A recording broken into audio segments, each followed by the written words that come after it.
The Democratic Alliance now has a policy on non-racialism. The DA says the policy will deal with the country's economically excluded. This comes after its two-day virtual policy conference where the party resolved to champion policies of redress without being racially specific. The official opposition has called this weekend's policy conference one of the most inclusive it's ever had. It's dismissed reports of purging black leaders who don't agree with its stance on race. Jan-Jan Joubert is an author and journalist. He joins us now to talk about this. A very good evening to you, Jan-Jan. Thank you so much for speaking to us. So, first of all, let's start with that. The DA saying the policy conference is a success and that it's the most inclusive it's ever had yet. Do you agree with this? Is there consensus on these statements? Well, to the best of my knowledge, it's the only policy conference they've ever had. So I think it's probably a safe statement to make by the chair of its federal executive. Whether it is successful, that we'll have to see. You know, they closed it to the media and therefore closed it from being reported. And therefore, we are left with the impressions of several people, some of whom said it was successful, notably Gwenya, the policy head, chair of federal executive Helen Zille. Those were at press conferences today. And then several other people saying, no, it was a bit of a rubber stamp, didn't work out so well. One told me it was a bloodbath. That's the problem when a political party excludes the public from seeing what actually happens, is that there are various contested views on whether something was successful or not. All right, so let's talk about those contested views, Jan-Jan. The party's economic justice policy, obviously, that's being very much in the spotlight. It proposes doing away with race-based empowerment programs. Does it place the party in a position of a clear alternative, as they've oft repeated this phrase and said? Well, they always speak of clear blue water between them and the ANC. That does place clear blue water. How it's going to work is another matter. It was asked of the policy at Gwenya whether this kind of policy does not, run the risk of making the DA a laughingstock and perhaps costing it votes in next year's municipal elections. And Ms. Gwenya said that basically that's not how you write policy. You write policy according to principle, not according to trying to garner votes. She said that had they come out, for instance, in favor of the death penalty, they would probably gain votes, but they couldn't. And it's interesting that we saw Helen Zille also say that they didn't get into really the nuts and bolts of the policy, but that it was a principle. But when you talk about the fact that there's 100% agreement that race cannot be a proxy for disadvantage, as you said, the practicality of it is quite interesting. Can you talk about those who are disadvantaged, especially the black majority, and not mention race? They talk about nutrition, which was something stunting, which I found was quite interesting, and that would involve nutrition. If young black malnutrition children can be categorized as such, what would be the sole reason behind it if it were not for poverty?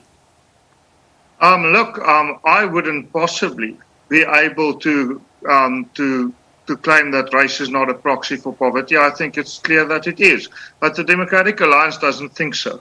The point made by Gwenya was that because we asked her this question, obviously that's our job. So I can only relate what she said. My own opinion is that it's ridiculous to not think that race and wealth and poverty go hand in hand given our history. But the DA itself says that there are many other ways to see why there is such a thing as economic exclusion. Gwenya said that race might well be one of them. She did make that point. But then she said that there are better indicators.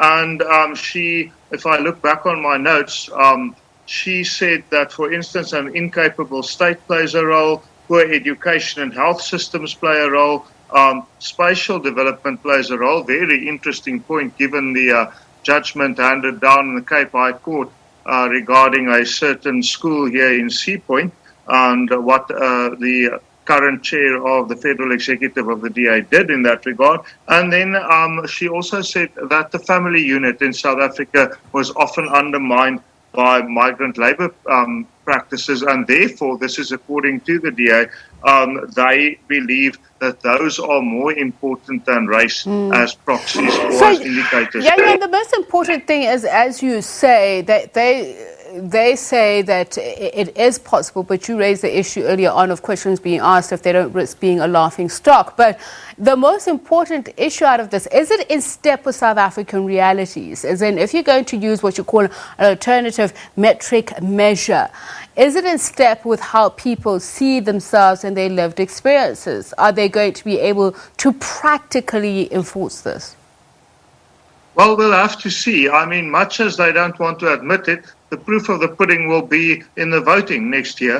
As for me, I certainly can't agree with them, but maybe everybody does, and then they win the election. Okay, so let's talk about what's been happening behind the scenes, that there are reports that some leaders face the axe and that they're being targeted. There's been various speculation around the reason behind that, but some say there's a suspicion among DA insiders that the detailed nature of the information leaked over the weekend is part of a coordinated campaign to paint these DA figures as ill-disciplined and raising pressure to push them out of the party.